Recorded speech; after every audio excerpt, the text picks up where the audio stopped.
चिन्तासन्तानहन्तारो यत्पादाम्बुजरेणवः वीयानां तान् निजाचार्यान् प्रणमामि मुहुर्मुहुः। यतो जन्तुः सर्वदुःखातिगो भवेत् तमहं सर्वदा वन्दे श्रीमद्वल्लभनन्दनम्।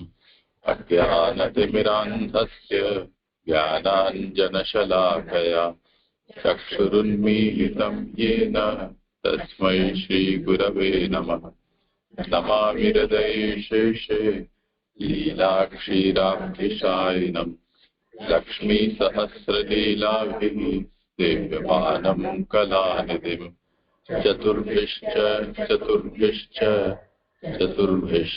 त्रिभिस्तथा षड्भिर्विराजते योऽसौ पञ्चधारदैव।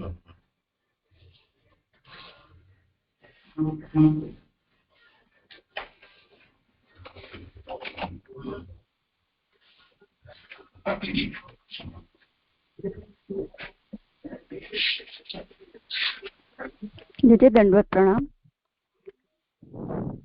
બરોડાથી કોકિલા બોલું છું. હેન્ડ રાઇઝ નથી થયો. હું કરું છું. શ્રી ભાગવત એ ભક્તિ શાસ્ત્ર છે. તેમાં આનંદરૂપ હરિની આનંદમય લીલા છે. આપણે હાલ દ્વિતીય સ્કંદ જ્ઞાન લીલાનું અધ્યયન કરી રહ્યા છે. તેમાં કુલ 3 પ્રકરણ છે. પ્રથમ પ્રકરણ અંતર્ગત તત્વ ધ્યાન એટલે વસ્તુ નિર્ધાર, તેમાં સ્થૂળ ધ્યાન અને સૂક્ષ્મ ધ્યાન. અધ્યાય 1 અને 2 માં જોયું. પ્રકરણ 2 માં શ્રોતાનો હૃદ પ્રસાદ, અધ્યાય 3 માં જોયું, અને અધ્યાય 4 માં વક્તાનો હૃદ પ્રસાદ વિષય જોઈ રહ્યા છીએ. વક્તા સુખદેવજી અને શ્રોતા પરીક્ષિત છે. શ્રવણ કરનાર 10 લીલા કરનાર ભગવાન સિવાય બીજાની સેવા કરવાથી બહિર્મુખ થતો હોવાથી તેમનામાં શ્રદ્ધા હોવી એ શ્રવણનું અંગ છે. વક્તાની શ્રદ્ધા અધ્યાય 4 ના શ્લોક 12 થી 23 સુધીમાં તે ભગવાનને નમન કરે છે અને તેમના પ્રતિ આદર દર્શાવી પોતાનો કથા કહેવાનો ઉત્સાહ પ્રગટ કરે છે. ચોથા અધ્યાયના પ્રથમ 4 શ્લોકથી સુખદેવજી પરીક્ષિતના ઉત્સાહનું નિરૂપણ કરે છે. પરીક્ષિતજીએ પ્રથમથી જ વિષયનો ત્યાગ કરેલ હોવા છતાં તે મનની અંદર રહેલ હોય, એટલે કોઈ થોડો વિષય પણ રહ્યો હોય અને જ્ઞાન પ્રાપ્ત થવાથી જ દૂર થાય. હરિ ભગવાન સર્વત્ર થયેલા છે અને ભજન કરવા યોગ્ય છે એવું જ્ઞાન હવે થયું. તેથી પ્રશ્ન 6 થી 10 પ્રશ્નો કરે છે. તે તેનો ઉત્સાહ દર્શાવે છે. સુખદેવજીને ત્યાગ સાથે જ્ઞાન હતું, તેથી સુખદેવજી નમન તથા આદર અને પ્રાર્થનાના વચનોથી ઉત્તર આપે છે. તે શ્લોક 12 થી 17 નમનથી કહે છે. શ્લોક 12 સૃષ્ટિનો પ્રકાર સમજાવ્યો. આપણે 12મા શ્લોકમાં જોયું કે સૃષ્ટિ કયા પ્રકારે કરે છે. તો એના જવાબમાં કહ્યું કે ઘણા થયેલા સત પદાર્થોથી ઉત્પત્તિ, સ્થિતિ અને લય કરવાથી લીલાથી 3 શક્તિઓ ગ્રહણ કરેલા દેહીઓની અંદર થયેલા, જેમનો માર્ગ જાણી શકાતો નથી તેવા પર પુરુષને નમસ્કાર કરે છે. 12મા શ્લોકમાં આપણે જોયું. તો 12મા શ્લોકનું શું હતું કે એ પ્રમાણે એનો ઉત્તર છે કે સૃષ્ટિ, સ્થિતિ, પ્રલય, ભોગ અને મોક્ષ થાય તે માટે ભગવાનના મૂળ રૂપ, બીજું સમષ્ટિ રૂપ, ત્રીજું વ્યષ્ટિ રૂપ, ચોથું અંતર્યામી રૂપ અને 5મું ફળરૂપ, એવા 5 રૂપો કયા. એટલે અવતારના પ્રકારમાં આ 5 પ્રકાર, અહીંયા 5 રૂપે પ્રકાર બતાવ્યો અને અવતાર સંબંધી સંદેહ દૂર કર્યો. હવે ભગવાને અને પછી ભગવાનને નમન કરે છે. હવે અવતાર સંબંધી સંદેહ દૂર કરતા નમન કરે છે. એ શ્લોક 13 પણ 13 અવતાર સંબંધી સંદેહ દૂર કરવા નમન કરે છે. એ 109 પાન ઉપર છે કે સત્પુરુષોના પાપનો નાશ કરનારને, સંતોનો ફરી જન્મ ન થાય તે માટે, સર્વ સત્વવાળા દેહ ધારણ કરનારને, પરમહંસના આશ્રમમાં રહેનારા પુરુષોએ વારંવાર શોધવા યોગ્ય આપને પુનઃ નમસ્કાર. એટલે આ રીતે ફરીથી નમસ્કાર કર્યા. એ 13મા શ્લોકમાં જોયું. હવે આપણે 14મા શ્લોક પર આવીએ છીએ. તો 14મા શ્લોકની અંદર એ પ્રમાણે અવતાર સંબંધી સંદેહ દૂર કરતા સર્વ વર્ણોએ અવશ્ય ભજન કરવા યોગ્ય સ્વરૂપ જણાવ્યું. એટલે સર્વે વર્ણો એટલે કે કોઈ બ્રાહ્મણ, વૈશ્ય, શૂદ્ર અને ક્ષત્રિય, ચારેય વૈષ્ણવ એટલે બધા જ વર્ણોએ અવશ્ય ભજન કરવા યોગ્ય સ્વરૂપ જણાવ્યું. હવે નીચેના શ્લોકથી પ્રયોજન સંબંધી એટલે ભગવાને અવતાર લેવાનું પ્રયોજન શું એ સંબંધી સંદેહ દૂર કરતા માત્ર ભક્તિથી જ પ્રાપ્ત થાય તેવા છે એમ તર્ક સાથે એટલે કે તર્કથી સાબિત કરતા નમન કરે છે. એટલે હવે આ શ્લોક છે તો એ આ રીતે એમના અવતારનું પ્રયોજન અહીંયા બતાવી રહ્યા છે. અને અહીંયા જે 1 નંબરની ફૂટનોટ છે અહીંયા નથી જોડાતી, પણ જ્યાં સુબોધની જે શરૂ થાય છે ને ત્યાં જોડાય છે. એટલે અને તમે આ ગઈ વખતે આપે સુધરાયેલું છે, એટલે 1 નંબરની ફૂટનોટ પછી આવશે. હવે શ્લોક નમો નમઃ તે સત્કૃત્સભાય સાત્વતામ વિદુરકાષ્ઠાય મુહુર કો યોગીનામ નિરસ્ત સામ્યાતિશયેન રાધસા સ્વધામની બ્રહ્મણી રમસ્યતે નમઃ. શ્લોકાર્થ. વૈષ્ણવના ઉત્તમ પતિ વારંવાર કો યોગીઓથી ઘણા દૂર પ્રદેશવાળા આપને નમસ્કાર હો. જેની સમાન અથવા અધિક કોઈ ન હોય તેવા તેજથી પોતાના સ્થાન બ્રહ્મમાં રમણ કરનારને નમસ્કાર.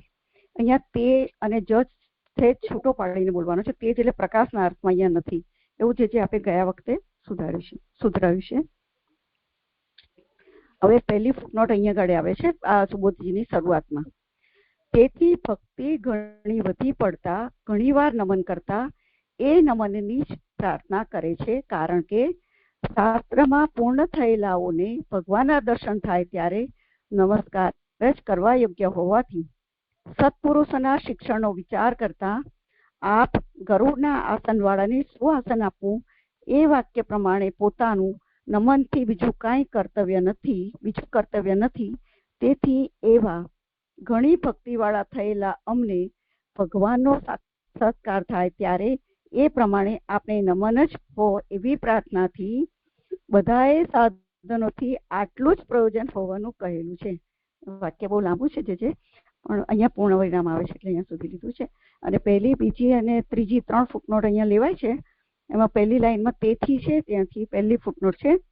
તેથી જ એટલે ભગવદ્ ગીતા 8:22માં ભગવાન અનન્ય ભક્તિથી જ પ્રાપ્ત થાય તેવા હોવાનું કહેલ હોવાથી, એટલે અહીંયા તેથી આપણે સુધરાયું છે. એની અંદર 1 નંબરની ફૂટનોટ કરવાની છે.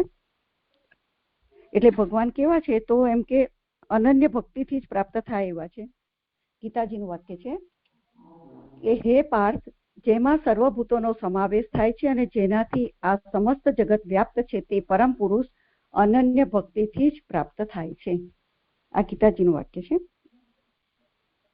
હવે અહીં નમનની ઉપર છે ને 2 નંબરની ફૂટનોટ છે, એની જગ્યાએ એટલે 3 નંબરની છે, એમાં 2 નંબરની ફૂટનોટ કરાઈ છે. તો 2 નંબરની એટલે એની એટલે ભક્તિની આ પુરુષોત્તમજીનું છે એટલે ભક્તિની નમનની એટલે ભક્તિની નમનથી જ પ્રાર્થના કરે છે, નમન કરીને પ્રાર્થના કરે છે. અને 3 નંબરની ફૂટનોટ છે.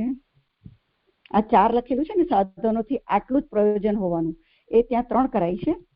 તો બધા સાધનોનું અધૂરું રહ્યું. 2 નંબરની એની એટલે ભક્તિની આ શ્લોકમાં નમનથી જ પ્રાર્થના કરતા હોવાનું જણાય છે. એટલે નમન રૂપી પ્રાર્થના કરી છે. અહીંયા આગળ નમન કર્યું છે પ્રાર્થનાના અર્થમાં લેવાનું છે. અને 3 નંબરની ફૂટનોટ પ્રયોજન. બધા સાધનોનું પ્રયોજન ભગવાનનો સાક્ષાત્કાર જ છે અને તે પ્રાપ્ત થાય ત્યારે નમન જ કરવું એ પ્રયોજન છે. એટલે કોઈ બધા સાધનો જે કરી રહ્યા છે શાસ્ત્રમાં બતાવેલા અથવા બધા જ તે એનો હેતુ શું છે તો એમ કે ભગવાનનું સાક્ષાત્કાર કરવો. એટલે દરેક સાધનો બધા સાધનોમાં ભગવાનનો સાક્ષાત્કાર જ ફલરૂપે છે. તો એના માટે બધા સાધન કરી રહ્યા છે.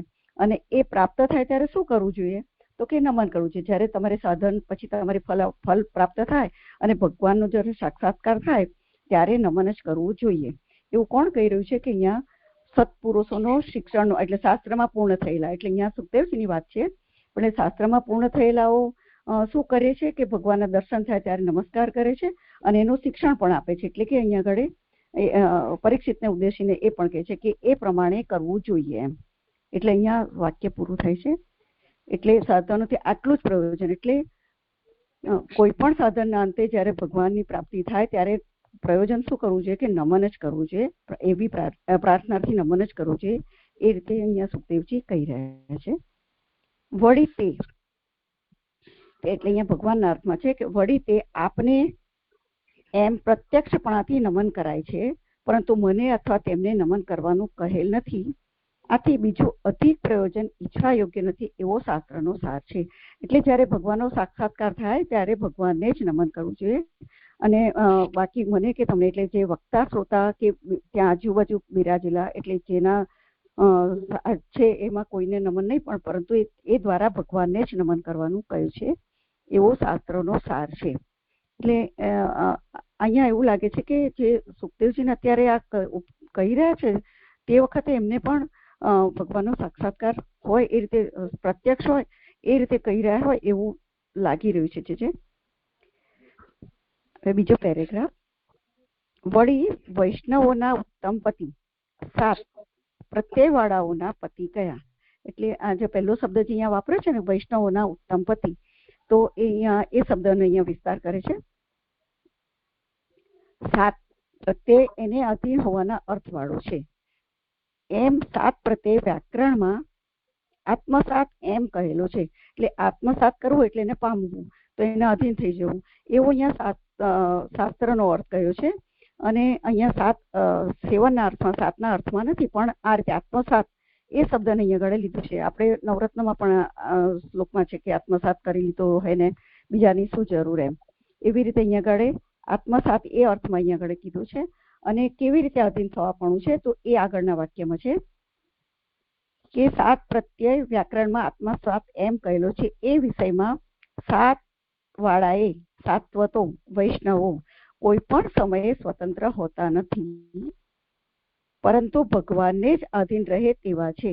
એટલે 7 પ્રકારના જે વિભક્તિ જોડાય છે તો એ રીતે પણ જોઈએ તો 7 પ્રકારે અધીન રહેવા. અધીન કેવા પ્રકારે અધીન? તો આપણે જે કર્તા, કરણ, સંપ્રદાન, અધિષ્ઠાન, જે આપણે 7 વિભક્તિ તો બધી રીતે ભગવાન માટે, ભગવાન વડે, ભગવાનથી, જેવું આપણે કહીએ ને એવી રીતે 7 પ્રકાર, એટલે બધા જ પ્રકારે તે ભક્ત એટલે વૈષ્ણવ ભગવાન સાથે આત્મસાત થયેલો છે, એટલે જોડાયેલો છે, એટલે એ સ્વતંત્ર નથી. એમ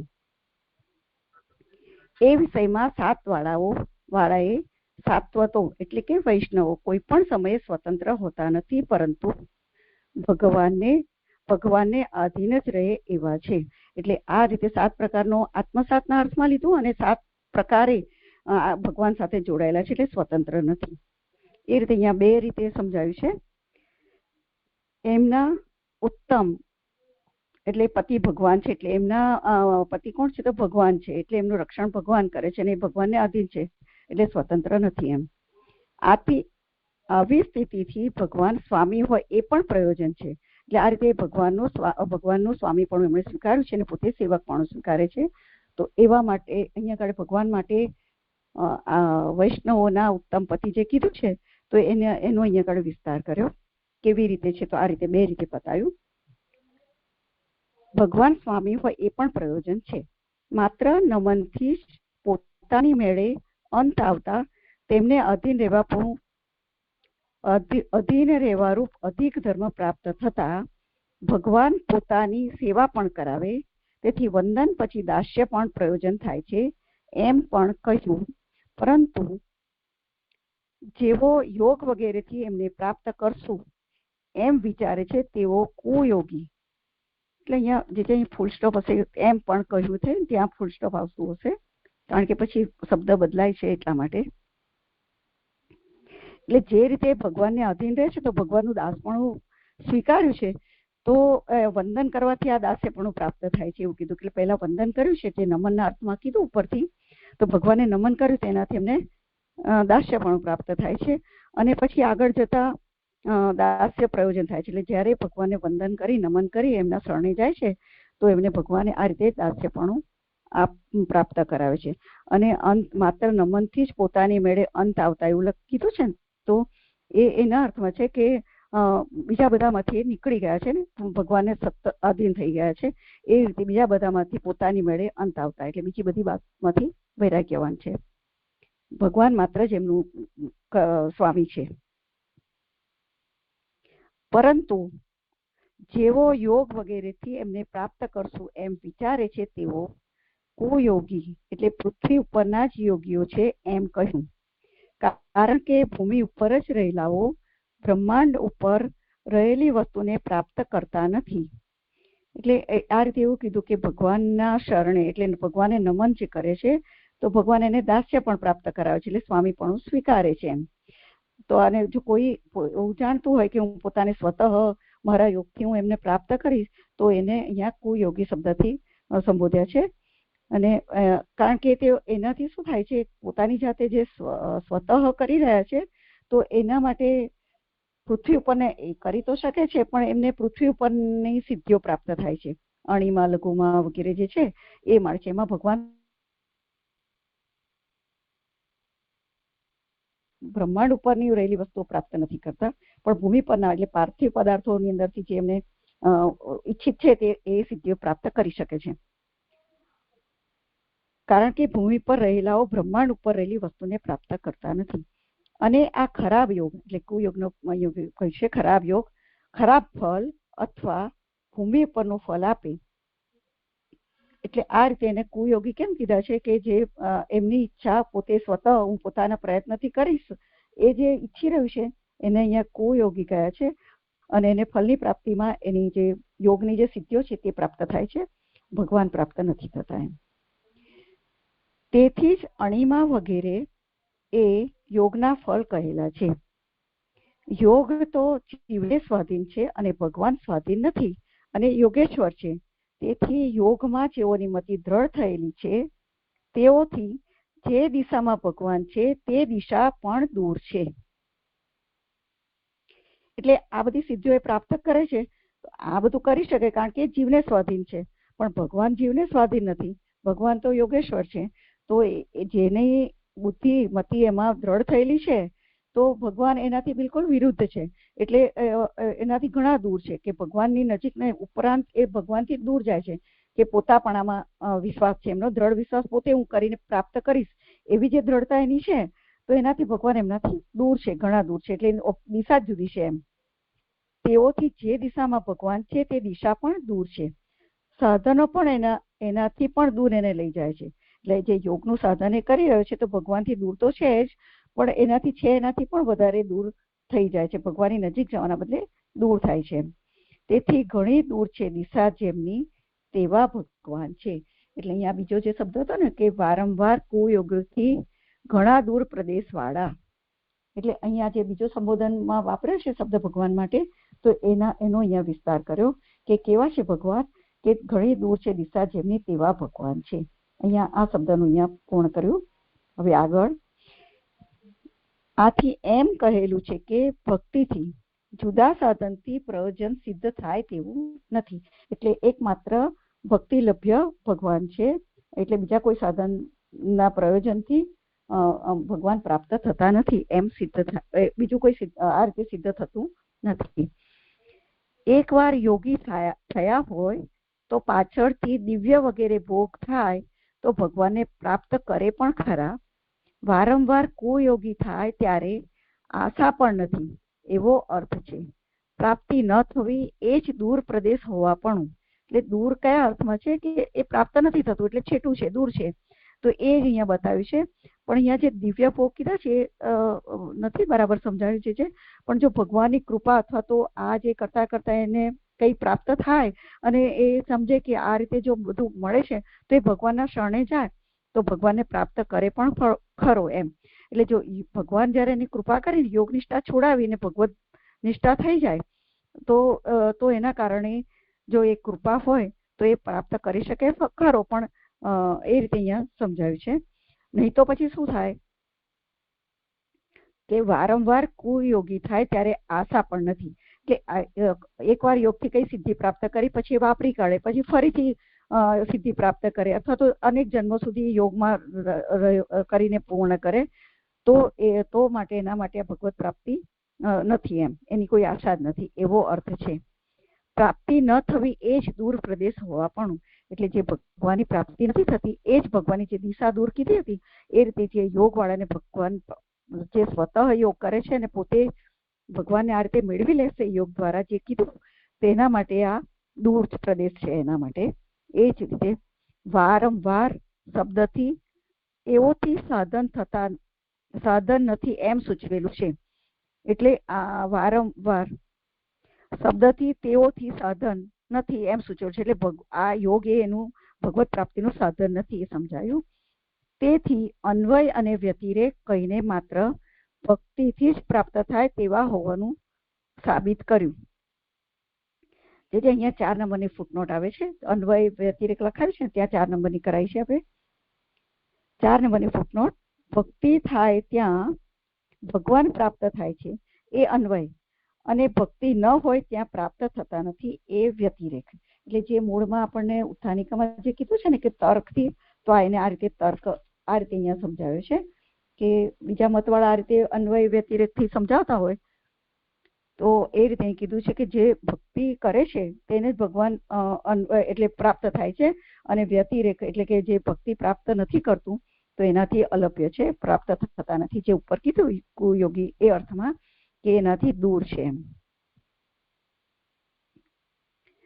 વળી જેમની સમાન, હવે આ જે બીજું સંબોધન પૂર્ણ કર્યું, હવે બીજું છે બ્રહ્મમાં રમણ કરનારને તેવા તેજથી. એના માટે અહીંયા આવે છે કે વળી જેમની સમાન કે અધિક કોઈ ન હોય તેવા છે. ભગવાનની વાત છે. રાધસ તે જ એટલે એ જ એમ. તે જ શબ્દથી આમ તો જે આપણે એકવાર ચેંકાવ્યું હતું પણ ખરું, અત્યારે છે એટલે વાંચું છું. એટલે તેજ પ્રકાશના અર્થમાં નથી અહીંયા આગળ. તેજ એ રીતે શબ્દથી જણાતી ભગવાનની કોઈ એક સિદ્ધિ છે. એટલે આ રાધસ શક્તિ નહીં પણ સિદ્ધિ છે. એ કેવી છે? એ સિદ્ધિ ભગવાનની કેવી છે કે એની સમાન કોઈ સિદ્ધિ, એ સિદ્ધિની સમાન કોઈ નથી કે એનાથી અધિક પણ નથી એવી ભગવાન પાસે, ભગવાનની આ એક સિદ્ધિ છે. તેવી સિદ્ધિ બીજા કોઈ સ્થળે એટલે કોઈમાં નથી. એટલે આનાથી વિશેષ પણ નથી, આની સમાન પણ નથી, એટલે કોઈ સ્થળે પણ નથી, અને તેથી અધિક પણ નથી. એવી સિદ્ધિથી ભગવાન પોતાના ઘરમાં જ રમણ કરે છે, અને તે ઘર અક્ષરરૂપ બ્રહ્મ છે. એટલે ભગવાને આ સિદ્ધિ વડે રાધસ સિદ્ધિ જે છે એ ભગવાનમાં છે, અને એ પોતાના ઘરમાં જ રમણ કરે છે. એ સિદ્ધિથી ભગવાન પોતાનામાં ઘરમાં, એટલે પોતાનું ઘર એટલે અક્ષર બ્રહ્મ ધામ. તો અક્ષરરૂપ જે બ્રહ્મ છે એ ભગવાનનું ધામ છે, અને આ રાધસ સિદ્ધિ વડે કે એના સમાન કોઈ સિદ્ધિ નથી અને કોઈ એનાથી અધિક પણ નથી, એના વડે ભગવાન રમણ કરે છે. એવા ભગવાનને નમન કર્યું છે. અહીંયા આગળ રમણ કરનાર શબ્દથી એમ જણાવ્યું છે કે પોતામાં રહેલો રસ જ એ સિદ્ધિના સંબંધી પ્રગટ કરે છે. આટલાથી એમ જણાવ્યું છે કે ભગવાન સ્વરૂપમાં સ્થિતિ કર્યા વિના બીજે ક્યાંય રમણ કરતા નથી. ભગવદીય રસ ત્યાં જ પ્રાપ્ત કરવા યોગ્ય છે, અને ઘર એમનું જ છે, અને એનું સાધન જેની સમાન અથવા અધિક કોઈ નથી તેવી સિદ્ધિ છે. તેથી બીજાઓને એ સિદ્ધિની પ્રાપ્તિ સર્વથા દુર્લભ છે, પરંતુ ઘરના સેવકને સુલભ છે, કારણ કે એ પોતાના ઘેર એને લઈ જઈને રમણ કરશે. એવી આ ઉપપત્તિ એટલે તર્કથી ભગવાન માત્ર ભક્તિથી પ્રાપ્ત થાય તેવા હોવાનું સિદ્ધ થાય છે. બહુ લાંબુ વાક્ય છે. એટલે અહીંયા ભગવાને જે રાધસ જે સિદ્ધિ બતાવી તો એ પોતાનામાંથી ઉત્પન્ન કરે છે, એટલે પોતાનું સ્વરૂપ જ છે એમ માનીને. તો એ સિદ્ધિથી એ પોતાનો રસ પોતે સ્વરૂપમાં સ્થિતિ કર્યા વિના બીજે ક્યાંય ભગવાન રમણ નથી કરતા. તો એ સિદ્ધિ બાબતમાં એવું સમજાવે છે કે ભગવાન સ્વરૂપમાં સ્થિતિ કર્યા વિના બીજે ક્યાંય રમણ નથી કરતા, એટલે ભગવાન પોતાના સ્વરૂપમાં જ રમણ કરે છે. તેથી ભગવદીય રસ એટલે ભગવાનનું જ્યાં સ્વરૂપ છે ત્યાં જ ભગવદીય રસ છે, ને ત્યાં જ રમણ કરે છે. તો ભગવતી રસ ત્યાં જ પ્રાપ્ત કરવા યોગ્ય છે. એટલે ભગવાનની પાસે જે સિદ્ધિ રાધે સિદ્ધિ છે તેનાથી ભગવાન રમણ કરે છે, અને ત્યાં જ આપણે એ રસ પ્રાપ્ત થાય છે. અને ઘર એમનું છે, એટલે આ જે અક્ષરધામ છે પોતાનું ભગવાનનું ઘર છે, અને તેનું સાધન એટલે એને સાધન કેવી રીતે કીધું છે અહીંયા ભક્તિ બતાવી છે. જે ઉપર આગળના આ જે ચાલી રહેલું છે અન્વય અને વ્યતિરેકથી જે કીધું ને એ રીતે કે એનું સાધન ભક્તિ જ એની સમાન અથવા અધિક કોઈ નથી તેવી સિદ્ધિ છે. તેથી અહીં 5 નંબરની ફૂટનોટ આટલાથી 5 ઉપર 2 લાઈન ઉપર છે ને આટલાથી એમ જણાવ્યું છે કે એના માટે 5 નંબરની ફૂટનોટ રહી ગઈ. આટલાથી એટલે ઉત્તરાર્ધથી સ્વધામની બ્રહ્મણી રમસ્યતે નમઃ રમણ કરનારને નમન કીધું છે ને એની વાત છે. અને 6 નંબરની ફૂટનોટ છે કે બીજાઓની સિદ્ધિની પ્રાપ્તિ સર્વથા દુર્લભ છે. એમાં પાછળ છે 6 નંબર. તેથી એટલે તેઓ ઘરના સેવક ન હોવાથી એટલે બીજાઓ એટલે ઘરના સેવક નથી. એટલે જેનો આપણને પહેલા પેરેગ્રાફમાં જે કીધું ને કે આત્મસાત કરેલા વૈષ્ણવો તો એ પોતાના છે અને એ સિવાયના બીજાઓ છે. તો આ બીજાઓને સિદ્ધિની પ્રાપ્તિ સર્વથા દુર્લભ છે. પણ અહીંયા જે મને આ નથી સમજાતું કે એનું સાધન તેની સમાન અથવા કોઈ નથી તેવી સિદ્ધિ છે. એટલે આ સિદ્ધિની બાબતમાં છે, ભક્તિની બાબત નથી. હું ભક્તિ સમજીતી છે એટલે મેં કીધું. એટલે એવી સિદ્ધિ ભગવાન પાસે છે ને ભગવાન પાસે રમણ કરનાર ને ભગવાન ત્યાં હાથ પકડીને લઈ જાય છે. એટલે પોતાના ઘરમાં પોતે લઈ જાય. જેમ કે સેવક હોય તો સ્વામી એના માટે બંધન નથી હોતું એની રૂમમાં જ એના ઘરમાં જ પ્રવેશ કરવાનો, બાકી બીજા બહારનાને નથી કરી શકાવતા. એવી રીતે અહીંયા સમજાવ્યું છે કે બીજા ક્યાંય રમણ નથી કરતો, ભગવાન એને પોતાના ઘરમાં લઈ જાય છે એમ. એટલે જે આત્મસાત થયેલા છે એ ભગવાનને અધીન થયેલા છે એમને ભગવાન આ સિદ્ધિનો આ રસાત્મક જે પ્રભુ છે જે રમણ કરે છે તે એમાં પોતાને રાખે છે, એમના ઘરમાં પ્રવેશ આપે છે. કારણ કે પોતાના ઘેર એને લઈ જઈને રમણ કરશે એવી આ ઉપપત્તિ એટલે તર્ક છે અહીંયા આગળ કે એ આ રીતે ભગવાન પોતે પોતાના સેવકોને તો પોતાની પાસે લઈ જાય પોતાના ઘરમાં, એના માટે પ્રતિબંધ નથી હોતો, બીજાઓને પ્રતિબંધ હોય છે. 7 નંબરની ઉપપત્તિ તર્કથી ભગવાન માત્ર ભક્તિથી પ્રાપ્ત થાય તેવા હોવાનું સિદ્ધ થાય છે.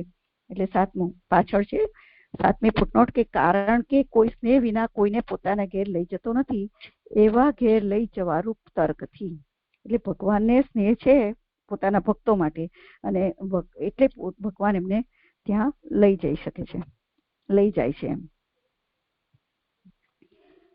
તેને લઈ જઈને રમણ કરશે એવી આ ઉપપત્તિ તર્કથી ભગવાન માત્ર ભક્તિથી પ્રાપ્ત તેવા હોવાનું સિદ્ધ થાય છે. એટલે આજે આ પેરેગ્રાફની અંદર એવી રીતે સમજાવ્યું કે ભગવાન પોતાની જે સિદ્ધિથી રમણ કરી રહ્યા છે અક્ષરધામમાં, તો ત્યાં પોતાના ભક્તોને લઈ જાય છે અને એ સર્વ કરવા સમર્થ પણ છે. અને એ રીતે કે જે ભગવાનને જે પ્રિય છે એટલે ભગવાનને જે અધીન થઈ ગયા છે, આ મૂળ શ્લોકનો અર્થ તો એવી રીતે છે કે ભગવાનને જે સ્વાધીન થયેલા છે અને બીજા કોઈ સાધનો નથી કરતા અને અનન્ય ભક્તિથી કરે છે તેને ભગવાન પોતાના ધામમાં લઈ જાય છે અને રમણ કરાવે છે. ભગવાન માત્ર ભક્તિથી પ્રાપ્ત થાય તેવા હોવાનું સિદ્ધ થાય છે. પોતાના સ્થાન આ શબ્દથી એમ સૂચવેલું છે કે બીજો ત્યાં જઈ અથવા રહી શકતો નથી. એટલે અક્ષરધામમાં કોઈ બીજાને પ્રવેશ નથી, પણ તો સેવકને પ્રવેશ છે ને ભગવાન પોતે લઈ જાય છે એમ. બ્રહ્મ હોવાથી એ ન જાય એવું નથી. એટલે બ્રહ્મ છે એટલે બ્રહ્મ તો બધે જઈ શકે છે, વ્યાપક છે. એટલે બ્રહ્મ હોવાથી એ ન જાય એવું નથી. એટલે ભગવાન તો બધે જઈ શકે છે ને લઈ પણ જઈ શકે છે. સદા રસનો પ્રવાહ થતો હોવાથી સાયુજ્યની ઈચ્છા થતી નથી. એટલે જે ભક્તો એમની પાસે જાય છે, ભગવાન એમને લઈ જાય છે તો એ ત્યાં સદા રસનો પ્રવાહ છે. એટલે ભક્તોને તો એ રસ પ્રવાહમાં જ ઈચ્છિત હોય છે, એટલે એ સાયુજ્યની ઈચ્છા કરતા નથી. તેથી એની ભક્તિ ન થતી હોય ત્યારે માત્ર નમન કરવું. તેથી એવા ભગવાને નમસ્કાર એમ રમણ કરનારને નમસ્કાર શબ્દોથી કહેલું છે. એવું જાણીને નમન કરવું એ પણ પ્રયોજન છે. એમ સુખ વગેરે માત્ર એટલાથી જ અટકી જાય છે એમ સૂચવેલું છે. એટલે સુખદેવજી અહીંયા પરીક્ષિત જે કહી રહ્યા છે કે જેને એમને ઈચ્છા તો થતી, ભગવાનના રસનો જેને પ્રવાહ પ્રાપ્ત થાય છે પછી એમને સાયુજ્યની ઈચ્છા થતી નથી. એટલે ભક્તિ જ્યારે ન થતી હોય ત્યારે નમન કરવા. તો નમનનું અહીંયા ફળ બતાવ્યું છે આ છેલ્લી 3 લાઈનમાં કે નમન કરવાથી શું થાય છે. આગળ આપણને પહેલા પેરેગ્રાફમાં બતાવ્યું એ બીજામાં અને ત્રીજામાં એ નમન કરવાથી દાસ્ય પ્રાપ્ત થાય છે. દાસ્ય પ્રાપ્ત થયા પછી ભગવાન પોતાના ધામમાં લઈ જાય છે અને રમણ કરાવે છે. એવી રીતે અહીંયા આગળ નમન કરવું એવી. તેથી એવા ભગવાને નમસ્કાર તે ભગવાનના આ જે અદ્ભુત ચરિત્ર બતાવ્યું છે, અદ્ભુત, તો એવા ભગવાનને નમસ્કાર કર્યા છે. વારંવાર નમસ્કાર કરવાનું કારણ બતાવ્યું. રમણ કરનારને નમસ્કાર શબ્દોથી કહેલું છે. એવું જાણીને નમન કરવું એ પણ પ્રયોજન છે. એટલે પ્રયોજન નમનનું શું છે કે આ પણ ખબર છે કે નમન કરવાથી દાસ્ય પ્રાપ્ત થાય છે અને ભગવાન પોતાના ધામ સુધી પહોંચાડે છે. એમના અધીન થવાથી એ અહીંયા આગળ નમન કરવાથી બાકી બધું પ્રાપ્ત થાય છે. એમ સુખ વગેરે માત્ર એટલાથી જ અટકી જાય છે એમ સૂચવેલું છે. એટલે કહેવાનું હતું એ કહેવાનું તાત્પર્ય એમનું અહીંયા પૂર્ણ થયું. એટલે અછીક ઉપક્રમ કરે છે, પણ પહેલા આ રીતે નમનનું પ્રયોજન અહીંયા સમજાવ્યું છે અને નમન કરવાથી જે ફળ સુધી પહોંચાડશે એ સમજાવવા માટે અહીંયા આગળ પછી વાણીને વિરામ આપે છે. દંડવત પ્રણામ. તો પૂર્ણ થયું. હા, આમાં તમે જે તેજથી એ જે કર્યું ને એ મને સમજાયું નહીં. અનુવાદમાં જે કહ્યું છે કે ન હોય તેવા તેજથી પોતાના સ્થાન બ્રહ્મમાં રમણ કરનારને નમસ્કાર. તો એવું જ તો હા જી.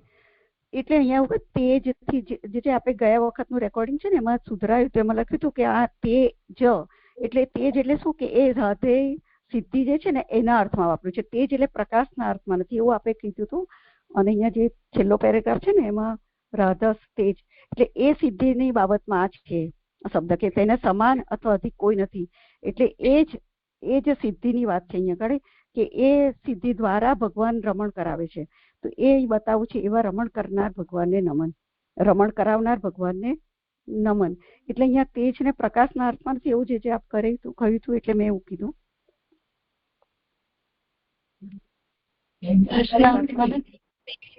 એમ આપણે કરાવે તો કઈ વખતે જે આપણે એટલે બંને જગ્યાએ એવું કર્યું છે. કોઈ ન હોય જેને સમાન અથવા અધિક કોઈ ન હોય તેવી સ્થિતિથી પોતાના સ્થાન બ્રહ્મમાં રમણ કરવાની.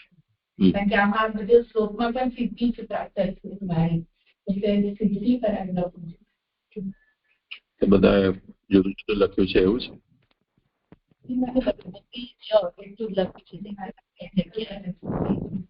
તેજ તો આમાં છપાયેલું જ છે ને, એને છોટું કરીને લખ્યું છે એમ.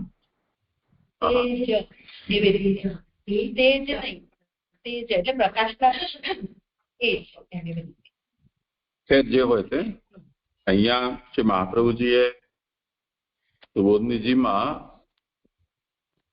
રાધસ એ નામની જે ભગવાનની શક્તિ છે કે સિદ્ધિ છે એનો અર્થનું કંઈ અહીંયા વર્ણન કર્યું નથી. હવે નાનુભાઈએ બીજા પેરેગ્રાફમાં જે અર્થ કર્યો છે કે રાધસ પછી ડેશ અને તેજ, તો નાનુભાઈ અહીંયા એ રાધસનો અર્થ તેજ કરી રહ્યા છે. એટલે આ જે સિદ્ધિ છે એ તેજ રૂપ સિદ્ધિ છે. એટલે તેજ એમ નહીં, તેજ. શ્રી મહાપ્રભુજી અહીંયા એવો અર્થ ક્યાંય કર્યો નથી. એટલે એનો તાત્પર્ય આ એક સિદ્ધિ છે એટલું સમજવાનું છે. એટલે એ સિદ્ધિની સાથે ભગવાન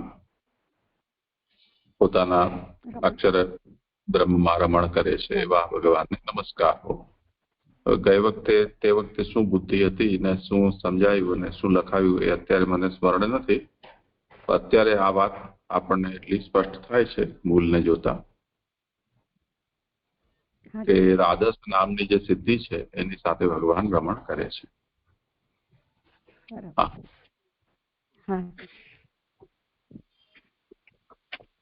હા જી, દંડવત પ્રણામ.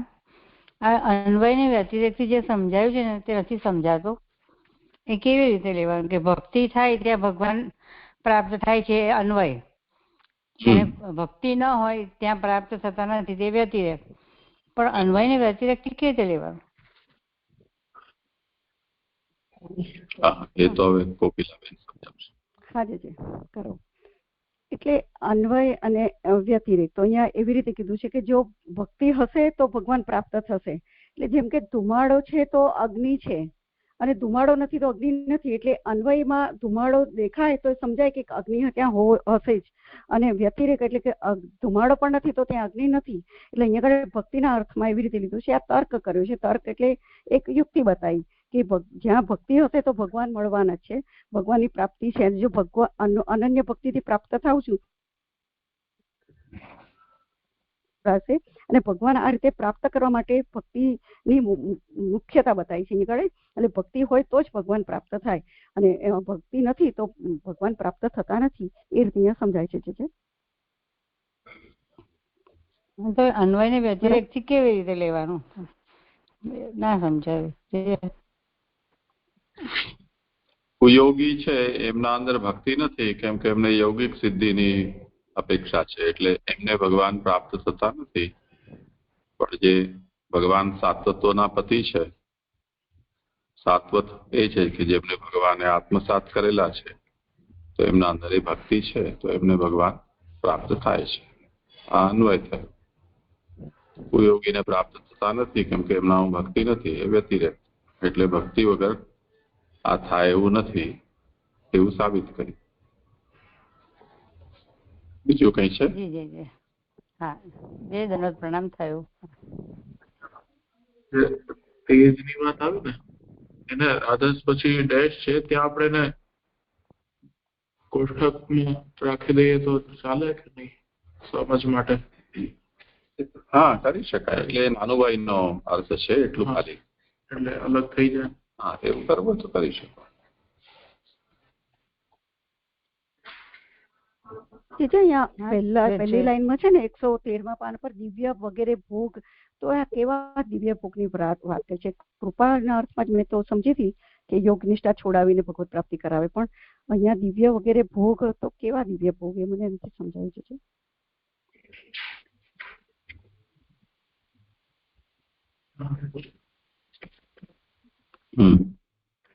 ભોગની જગ્યાએ યોગ કરી લેવું જોઈએ, ભોગ નહીં.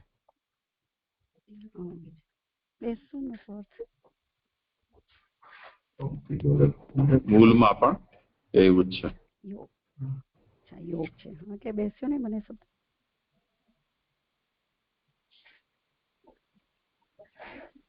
હા, જય ધન્યવાદ, પ્રણામ.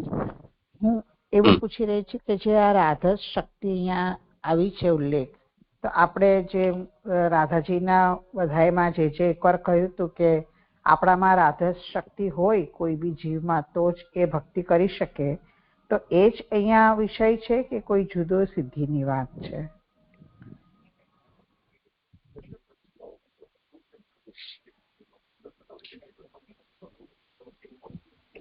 ચામુંડાએ શું આજ્ઞા કરી હતી એ તો હવે મને અત્યારે મેં કદાચ સાંભળ્યું પણ છે કે નહીં મને ખ્યાલ નથી, એટલે એ વિષયમાં તો હું ન કહી શકું. અહીંયા તો જે નિરૂપણ આપણે વાંચ્યું એ છે, એમાં સુબોધનીજીમાં જે વિષય આવ્યો એમાં કઈ આ વાત ન સમજાતી હોય તો વિચારી શકીએ. ઓકે. અને આ જે કહી રહ્યા છે કે ભગવાન પોતાના ઘરમાં જ રમણ કરે છે, ને ફૂટનોટમાં પણ પાછળ કહ્યું કે કારણ કે કોઈ સ્નેહ વિના પોતાને ઘેર લઈ નથી જતો, તો આ ફક્ત અક્ષર બ્રહ્મ સુધી જ અસીમિત સમજવાનું છે આ અર્થ? એટલે સાયુજ્યના રેફરન્સમાં જ આ વાત કરી રહ્યા છે એવું સમજવાનું છે?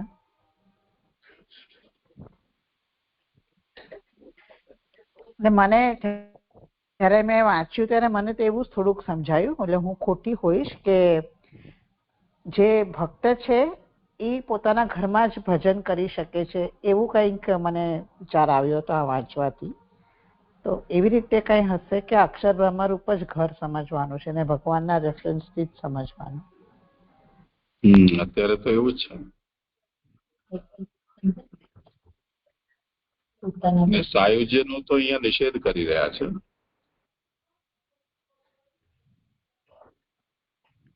તો અક્ષર બ્રહ્મમાં રમણ કરે છે તો એનાથી સાયુજ્ય ન સમજાય? ના, અહીંયા તો ના પાડી છે, એટલે એને સાયુજ્યની અભિલાષા નથી રહેતી. તો રમણ, ભગવાન સાથે રમણ એવું એનો અર્થ સમજવાનો? અહીંયા સ્પષ્ટ રૂપથી સાયુજ્યનો નિષેધ કર્યો છે. હા, બરાબર છે, લખ્યું છે. ઓકે, પ્રણામજી છે. પ્રણામજી. એટલે અહીંયા સિદ્ધાંત મુક્તાલયમાં જે વિલક્ષણતા બતાવી છે કે જે વૈકુંઠ ધામ છે ભક્ત છે તો વૈકુંઠમાં લઈ જાય છે ભગવાન પોતાના ઘરમાં, એને કહી રહ્યા છે પોતાનું ઘર, અને ત્યાં લઈ જાય છે. અને પછી જે સ્નેહ કરે છે એટલે ભક્ત છે, જે સ્નેહ કરે છે એને સ્નેહ વગર નથી લઈ જતા, તો એ ભક્ત છે તો લઈ જાય છે, એવું નથી? હા નીચેથી જે 5મી લાઈન છે 113મી પેજમાં કે બ્રહ્મ હોવાથી એ ન જાય એવું નથી, એ કહેવાનું તાત્પર્ય શું છે કે પોતાનું સ્થાન છે તો એમને કીધું કે બ્રહ્મ ત્યાં જઈ શકે, એ એના અનુવાદને કારણે સમસ્યા છે. અહીંયા બ્રહ્મત્વાદ અહેયત્વમ એટલે આ જે ધામ છે સ્વધામની બ્રહ્મણી એટલે પોતાના ધામ બ્રહ્મમાં એટલે અક્ષર બ્રહ્મમાં. તો પોતાના ધામ અક્ષર બ્રહ્મમાં જે રમણ કરે છે એને નમસ્કાર. તો અહીંયા પોતાના ધામમાં એટલું કહ્યું હોત, બ્રહ્મમાં એવું અલગથી પદના પ્રયોગની આવશ્યકતા શું છે? તો એના માટે એ કહી રહ્યા છે કે સ્વધામની ઇત્યનેન નહ્યન્યત્ર તત્ર ગંતુમ સ્થાતુમ વા શક્નોતિ ઇતિ. એટલે જેને ભગવાન પોતે લઈ જાય છે પોતાના ધામમાં, એ જ એ ધામમાં રહી શકે છે ને જઈ શકે છે.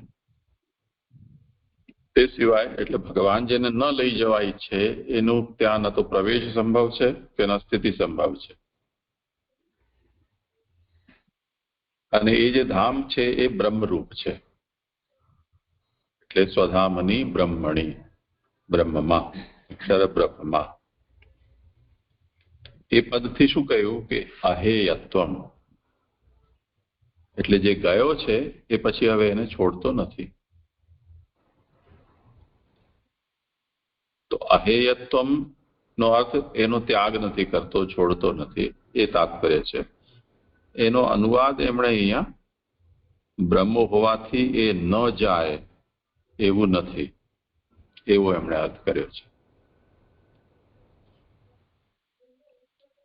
એમાં બે નિષેધ આવી જવાને કારણે ગોટાળો થયો છે. બ્રહ્મત્વાત અહેયત્વમ એટલે જાય એવું નથી, ન જાય એવું નથી એમ નહીં. હા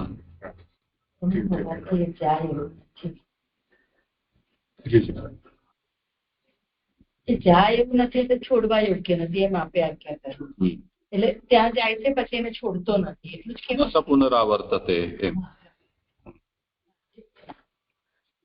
જી પછી એમને જે નીચેની 2-3 લાઈન જ્યારે સમજાવતા એવું કીધું હતું કે જેને હવે મુક્તિ નથી થતી તો એને માત્ર નમન જ કરવું જોઈએ, અને નમન કરવાથી બી પ્રભુ એમને ધામમાં લઈ જાય, એમને એવો અનુવાદ કર્યો હતો.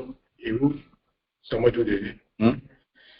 આમાં એવું આવ્યું છે કે આપણે જેને એવી ભક્તિ નથી થતી ન હોય ત્યારે માત્ર નમન કરવું, તેથી એવો એને નમસ્કાર એમ કરે છે. નમન કરવાથી પણ જેમને ભક્તિ નથી પણ એ નમન કરે છે તો પણ પ્રભુ એમને એમના ધામમાં લઈ જાય છે, એમને એવું સમજાવ્યું હતું. તે એવું સમજવું નહીં. અહીંયા એમ છે કે માત્ર નમન કરવું એવું કીધું છે ને. તો ભક્તિ ન થતી હોય ત્યારે જયારે ભક્તિ કરીને એવી અવસ્થા સુધી પહોંચે છે તો ત્યારે નમન એટલે આગળ જે પહેલું પેરેગ્રાફ જે કરાયો હતો ને એમાં નમનનું જે પ્રયોજન બતાવ્યું છે. તો નમન કરવાથી દાસ્ય જે પહેલા પેરેગ્રાફમાં કર્યું, આ 3 એનો ઉપસંહારના રીતે 3 લાઈનો છે. પહેલો પેરેગ્રાફની અંદર જે બતાવ્યું ને એ પ્રમાણે કે નમન કરવાથી ભગવાન એને જે અધીન થયેલા છે એ એટલે ભક્તિનો સવાલ જ નથી. અહીંયા તો અહીંયા બતાવ્યું કે જે સર્વ પ્રકારે ભગવાન સાથે જોડાઈ ગયા છે, સાથ થઈ ગયા આત્મસાત, તો એવાઓને ભગવાન વંદન એટલે કે નમન કરે છે તો દાસ્ય કરાવે છે અને પોતાને ધામમાં લઈ જાય છે. ત્યાં સુધીનું જે પાછળ સુધી લીધું છે ને એ બંને અલગ અલગ શબ્દો માટે વાપરેલું છે, અને છેલ્લા 3 લાઈન એ બંનેના ઉપસંહાર રૂપે છે. એટલે નમન કરવાથી શું પ્રાપ્ત થાય, જે મૂળ એમાં હતો ને ઉત્થાનિકામાં કે ભક્તિથી જ પ્રાપ્ત થાય છે. ને ભક્તિ કેવી રીતે થાય? તો નમનથી. તો અહીંયા નમનનું મહત્વ બતાવ્યું છે આ રીતે કે નમન માત્ર કરવાથી ભગવાને જો આત્મસાત કરેલો છે તે નમન કરશે તો એને આ સિદ્ધિ ત્યાં સુધી પ્રભુ એમની સાથે લઈ જશે. એ રીતે ખાલી ભક્તિ વગર નમન કરવાથી તો કશું પ્રાપ્ત ના થાય. પણ આ જે સ્વરૂપ બતાવ્યું છે ને, જે વૈષ્ણવોના પતિ, એના અર્થમાં અહીંયા લીધું છે. એ મને સમજાય છે.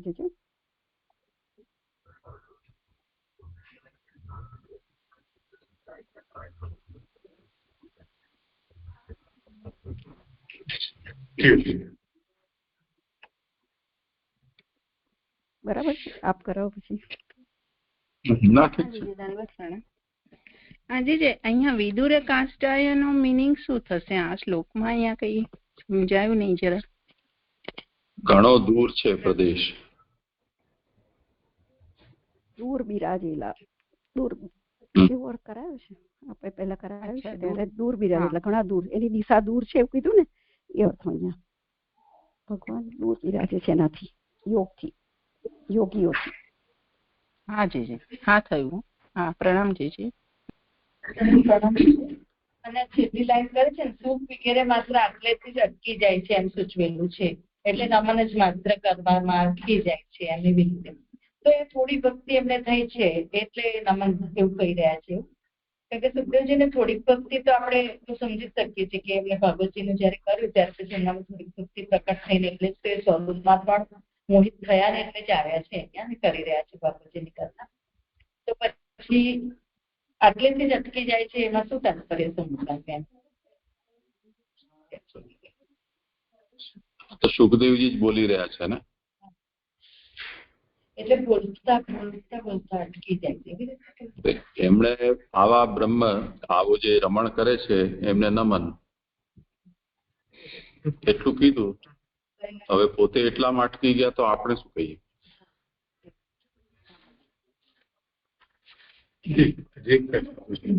કે આ યોગી અને જે બીજા અધ્યાયમાં આપણે બે પ્રકારના યોગી જોયા. બે પ્રકારનો યોગી અને એક આપણે મુનિઓ, 3 જોયા હતા. એમાં જે યોગીને ભક્તિ સિદ્ધ નથી થઈ એને જે પહેલા અધ્યાયમાં જે સ્થૂળ રૂપનું ધ્યાન કરવું ત્યાં સુધી સમજાવ્યું હતું. જેને ભક્તિ થઈ એને સૂક્ષ્મ રૂપનું ધ્યાન કરવું, અને પછી આગળ આવીને પછી મુનિઓનું બી આવ્યું. તો આ યોગી આમાં આવે છે કે જે ત્યાં પણ એ યોગ દ્વારા જ એને આપણે જોઈ કે યોગ દ્વારા જ પોતાનો દેહનું ત્યાગ કરીને આગળ વધે છે. ત્યાં એ જોઈ આયા જે યોગી જે કીધું છે એમાં એટલે મેઇન ડિફરન્સ એ છે કે આ ભક્ત નથી. આ ભક્ત નથી. અને આપણે જે પહેલા અધ્યાયમાં જોયા એ ભક્તિનો પ્રયત્ન કરે છે પણ એને ભક્તિ સિદ્ધ નથી થઈ. કે ત્યારે એટલે કીધું છે કે જ્યાં સુધી ભક્તિ નથી થતી ત્યાં સુધી તમારે સ્થૂળ રૂપનું, પ્રભુના સ્થૂળ રૂપનું ધ્યાન કરવું. ભક્તિ થયા પછી સૂક્ષ્મ રૂપનું. અને એ પ્રયત્ન કરે છે પણ ભક્ત નથી તો પણ એ યોગી છે. એ બી પ્રયત્ન નથી કરતો એટલે આ યોગી છે, એવી રીતે સમજવું. એટલે અહીંયા તો લોકથી એને બાંધીને રાખ્યું છે પદને. એટલે આ લોકમાં જે છે એમ એ જ યોગી છે એવું કે એવું લાગે છે. વધારે સારી રીતે હું સમજાવી નહીં શકું પણ મને ઐશ્વર્યાદિ સિદ્ધિની અહીંયા જે વાત કરે છે ને, ઐશ્વર્યાદિ સિદ્ધિની પ્રાપ્તિ કરવા માટે જે યોગ કરી રહ્યો છે એટલે એને કોઈ યોગી કહે છે. કારણ કે એનો ધ્યાનનો વિષય પણ પ્રભુ નથી બન્યા. ત્યાં જે વિષય કહ્યું તમે કહો છો ને એમાં ભલે એને ભક્તિ નથી થઈ પણ એ જે ધ્યાનનો વિષય છે ને એ ભગવાન બન્યા છે એટલા માટે એ યોગી કહ્યો છે. આગળ જતા પણ એને ભક્તિ થશે એવી સંભાવના બતાવી છે. એમ ત્યાં પણ સંભાવના જ બતાવી છે. ભક્તિ થશે એવું પણ નથી કહ્યું પણ એની સંભાવના બતાવે છે કે પ્રથમ ધ્યાન કરે ભક્તિ થશે એવું જે સમજી શકાય એટલું સમજાય છે. પુરુષોત્તમ સહસ્ત્રનું નામ આવે છે પતિ સતામ. આ જે પહેલું શબ્દ છે ને એને આ રીતે લીધું. વૈષ્ણવના પતિ જે છે ને એમાં 96મું નામ છે પતિ સતામ, એટલે સત્પુરુષોનું, ભક્તોનું પાલન કરનાર. સજ્જન ભક્તોના પતિ સ્વામી આપ છે. આપ જ તેમનું રક્ષણ કરે છે. તેમ દરેક સદ વસ્તુના પણ પાલન કરનાર આ પ્રભુ જ છે. તેથી જ આ સ્કંદના 4th અધ્યાયમાં પ્રસિદ્ધતામ મેં ભગવતવાંસ્તામ પતિ, ભગવાન, મને બરાબર નથી બોલાતું આ શબ્દ, સત્પુરુષો એટલે કે ભક્તોના પતિ એવા ભગવાન શ્રી કૃષ્ણ મને પ્રસન્ન થાવ, એવા સત્પુરુષોના પતિ ભગવાન છે એમ સ્પષ્ટ કથન છે. આ 4થા અધ્યાયનું આ નામ હતું 96મું પતિ સતામ, પતિ સતામ. દંડવત પ્રણામ. અહીંયા જે ભક્તિની વાત આવી છે તો એને કઈ ભક્તિ સમજવી જોઈએ? જે નવદા ભક્તિ જે આપણે પ્રસિદ્ધ છે એ પ્રકારે? આનો અહીંયા કોઈ મુદ્દો નથી. ભક્તિ એટલે ભક્તિ પ્રેમ, ભગવત પ્રેમ. એક ભક્તિ હોય તો બી ગણી શકાય ને. જેમ નારદજીને ખાલી શ્રવણ ભક્તિ દ્વારા પણ એમને ફલની પ્રાપ્તિ થઈ હતી. પ્રભુના ધામમાં આવ જાવ કરે છે, જ્યારે અગલા જન્મમાં એ કીર્તન કરતા અને એમને શ્રવણ ભક્તિ દ્વારા જ એ ફલની પ્રાપ્તિ થઈ.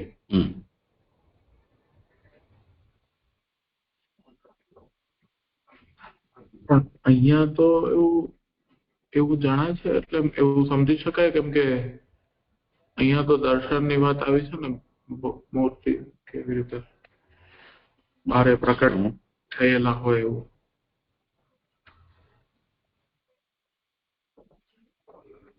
એવું નથી, એવું લાગે છે ને કે જેમ બારે પ્રકટ થયા એટલે જેમ અવતારની વાત આવે છે તો પછી અવતારની વાત આવે છે તો પછી પ્રત્યક્ષ સામે મૂર્તિ આદિની ઉપાસના કે એ રીતે જ નહીં થાય. શ્રવણ આદિ તો છે ભલે કરવા જ જોઈએ, પણ એ રીતે નહીં સમજવા. અહીંયા શું મને કઈ સમજે છે નથી. જે પ્રકરણમાં હમણાં જે ચાલે છે વિષય એના હિસાબે, એટલે જેમ નારદજીને ભલે થઈ હતી, પણ અહીંયા જે વિષય ચાલે છે એના હિસાબે તો ઉપાસના આદિ જેમ સેવા આદિનો પ્રયોગ આવ્યો ને, આમાં યાદ નથી આવતું ક્યાં આવ્યું, પણ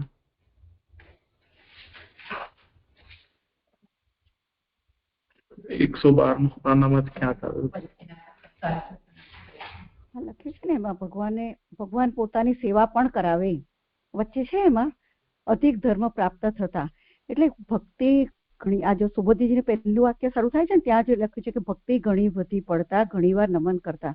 એટલે એવી રીતે કે જે ભગવાનને આત્મસાત થયેલો જે સેવક છે તો એને નમન કરે છે અને સેવા પણ ભગવાન કરાવે. કેમ કરાવે? કે ભગવાનને એમનું આધીનપણું સ્વીકાર્યું છે, એટલે ભગવાન એમના સ્વામી બન્યા છે તો નમનથી, એટલે વંદન, નમન એટલે કે વંદન, તો વંદન પછી દાસ્ય, અને એમ પણ કહ્યું કે સેવા પણ કરાવે. આવી રીતે સેવા એટલે સેવક તરીકેની સ્વીકૃતિ. સેવા એટલે એ અર્થમાં કે ભગવાન સ્વામી પણ એમનું સ્વીકારે છે, એટલે પછી એમની જવાબદારી ભગવાન જ ઉપાડી લે છે, એ પોતે સ્વતંત્ર નથી, એ અર્થમાં જ કીધું છે ને. તો સેવા કરાવે એટલે ભગવાન બધું એનું સંભાળી લે છે, પછી ફળ બાબતમાં કે કોઈ પણ પ્રકારમાં પછી એને પોતાની રીતે પોતાની ચિંતા નથી કરવાની, ભગવાનને અધીન થઈ ગયા. એ અર્થમાં અહીંયા સેવા પણ કરાવે લખ્યું છે ને, એટલે એમના ધામમાં લઈ જાય એટલે પછી જે કરાવે ભગવાન.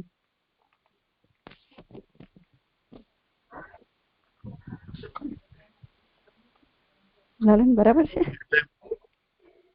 હા, તમારી વાત તો બરાબર જ છે, મને સમજાયું.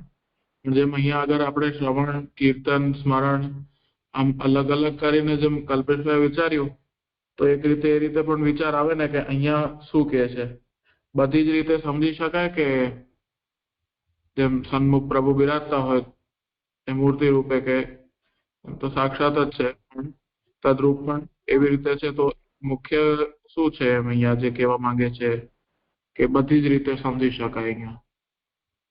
નહીં, આ ભક્તિ ઘણી બધી પડે એટલે એની અવસ્થા એટલે સુધી પહોંચી ગઈ છે, એટલે પછી તો એનું દાસ્ય તો છેલ્લે ભગવાન, દાસ્ય થયા પછી તો ભગવાન તરફ, એટલે આગળના બધા સ્ટેપ તો એ પૂર્ણ થઈ ગયા એના, છેલ્લે દાસ્ય ભક્તિ સુધી આવે. એટલે નવદા ભક્તિ સાથે કમ્પેરિઝ. પણ અહીંયા પ્રયોજન પૂછે છે ને ભગવાન, અહીંયા આગળ અવતારની વાતો ગયા શ્લોકમાં કરી, અને આ શ્લોકની અંદર એનું પ્રયોજન બતાવે છે. 5 પ્રકારના અવતાર, 5 રીતે પ્રકાર રૂપ બતાવ્યા અવતારના, અને અહીંયા આગળ પ્રયોજન બતાવી રહ્યા છે કે આવા રીતે કેમ ભગવાન અવતાર લે છે. તો એના પ્રયોજન સંબંધી તો અવતાર લેવાનું કારણ આવા ભક્તો માટે ભગવાન અવતાર લે છે. મુખ્ય જે આ પ્રયોજન ભગવાનના અવતારના ઘણા છે, એમાંનું આ એક પ્રયોજન છે.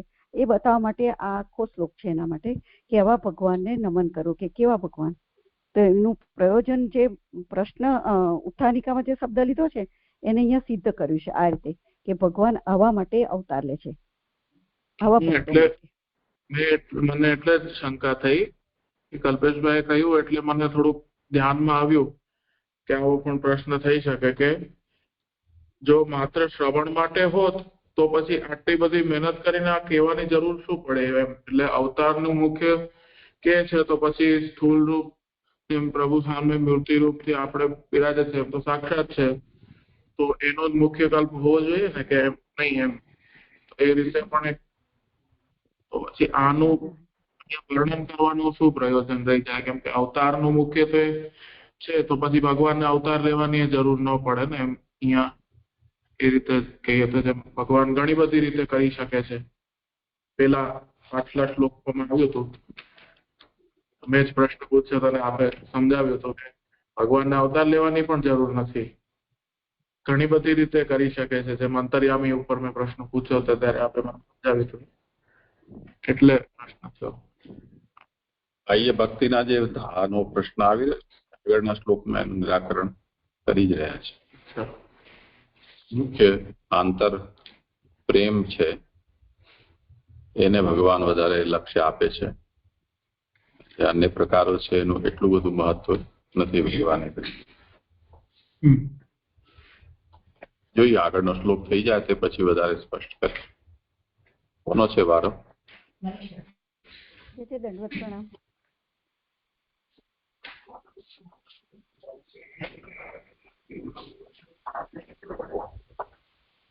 દંડવત પ્રણામ.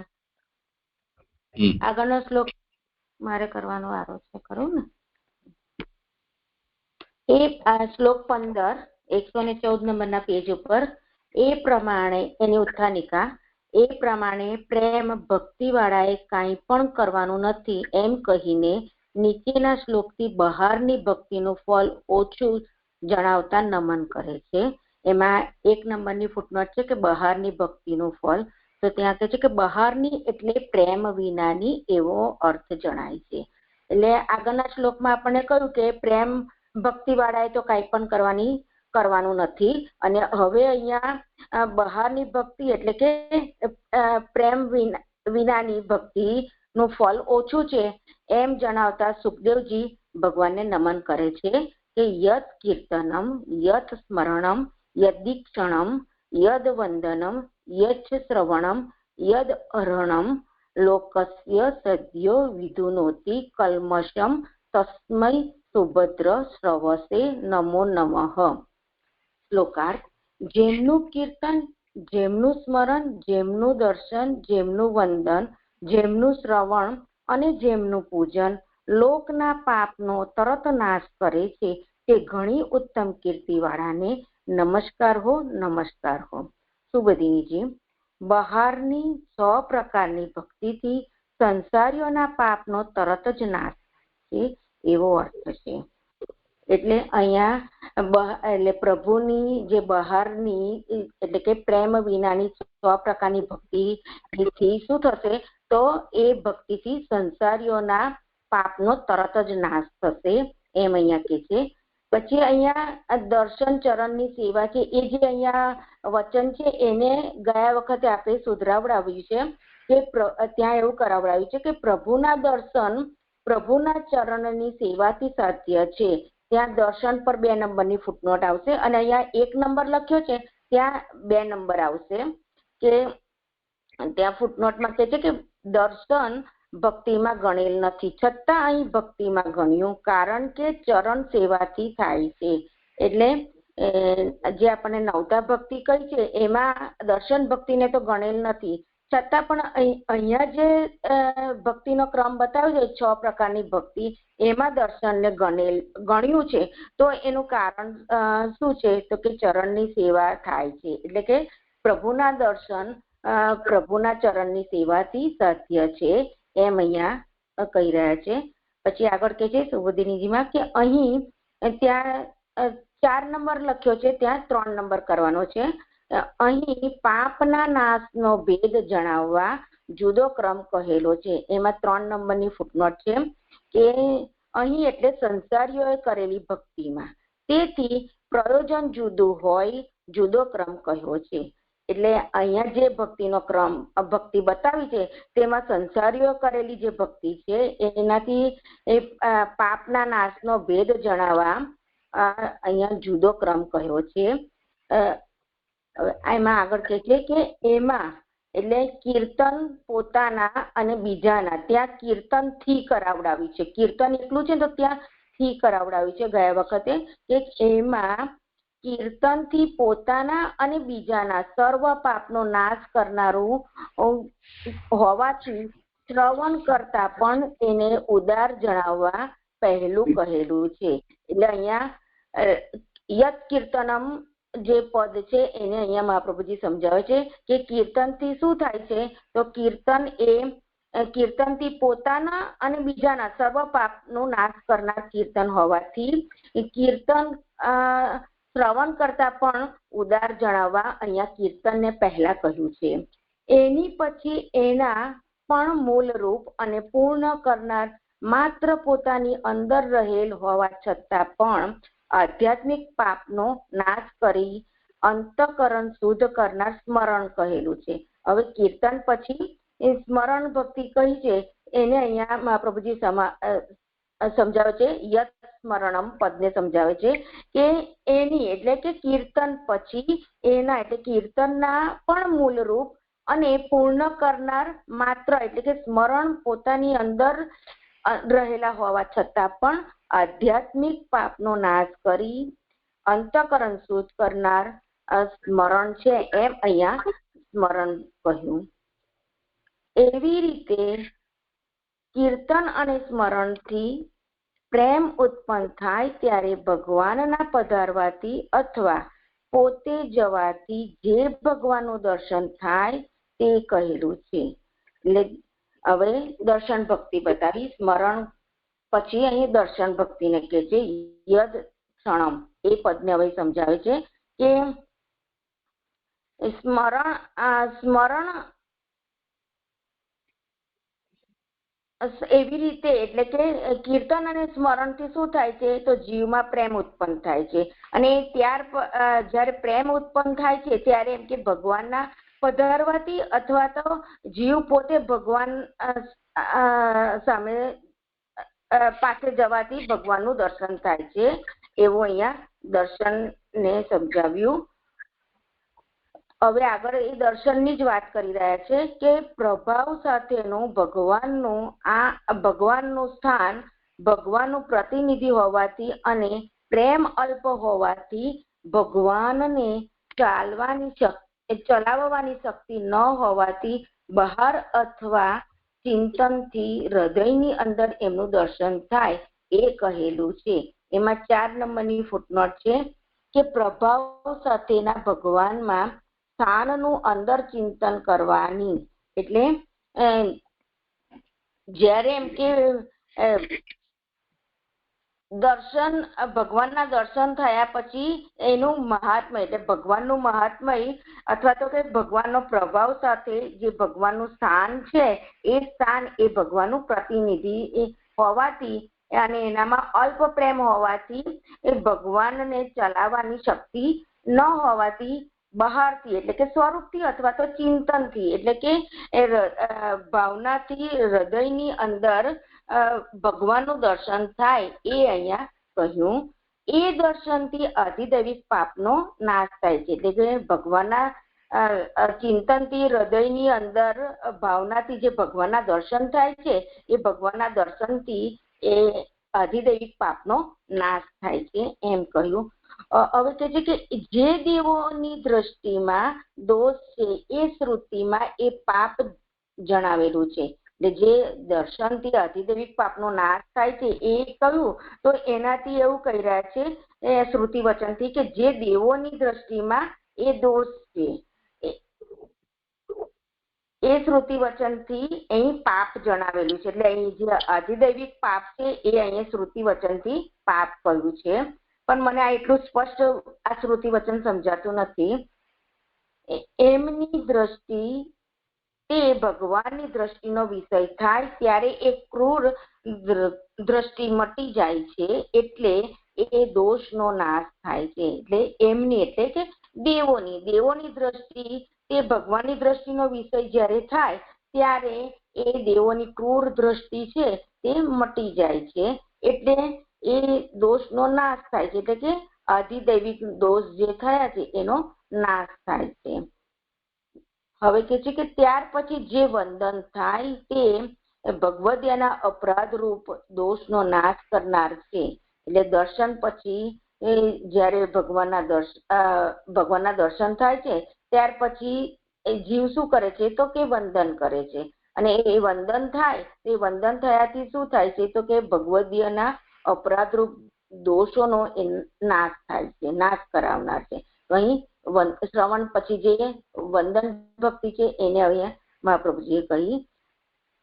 આગળ કહે છે કે વાસ્તવિક રીતે જીવ નક્કી ભગવાનનો સેવક હોય, ઘણા સમય સુધી એમની સેવા કર્યા વિના રહ્યો, એવા પોતાના ધર્મના ત્યાગથી અધર્મ થયો, એ દર્શન થયા પછી વંદનથી જ નાશ પામે છે. એટલે